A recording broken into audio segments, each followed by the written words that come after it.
St. Clair County RESA presents Dateline Schools, hosted by Terry Harrington. All this week on Dateline Schools, have the privilege of sitting down and talking to St. Clair County RESA Superintendent Dan DeGrow. And if you may not know, Dan has announced his retirement this spring, so it's a good chance to reflect back on Dan's career and his impact here at RESA and take a look ahead what's in the future for St. Clair County RESA as well.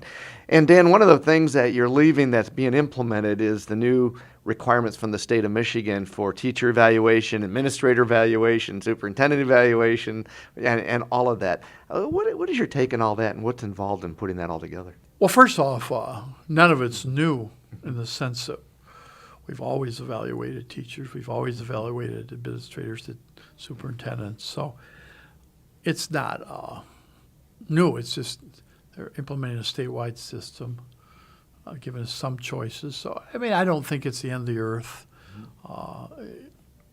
But here at RESA, it's worked well. The last contract passed unanimously here at RESA in the teachers union, and it's totally based on student achievement and observation by the administrator.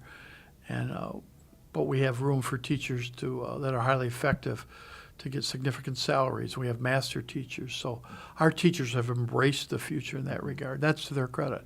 Talking about staff and that, any last words of advice you'd like to leave for RESA staff and the teaching staffs throughout the county as well? Well, in general terms, I'll say what Governor Romney talked to Governor Engler just before he took office in 1991, and he just had two words for him: be bold. And I would give those words to them.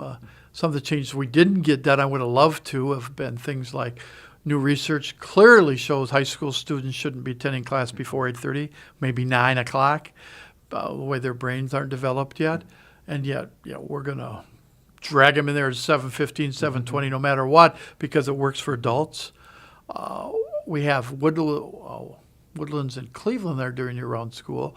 But we know that any school with any significant number of at-risk kids should never be off for more than 2 weeks, because the kids fall back and relapse during that time. And yet, as a state, not to single out our county, we ignore it for the most part because, again, it's not convenient for adults. Mm-hmm. And then if you want another piece of advice, and I think we do that at RESA already, what's best for kids?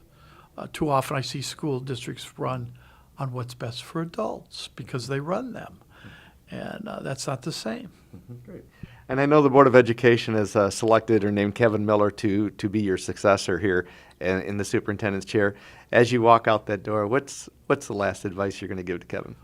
Well, things I've covered. I'd say two things. Don't spend more money than you bring in, and be bold in terms of looking at the future. Great.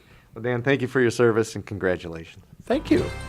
For Dateline Schools, I'm Terry Harrington. Dateline Schools is a production of St. Clair County.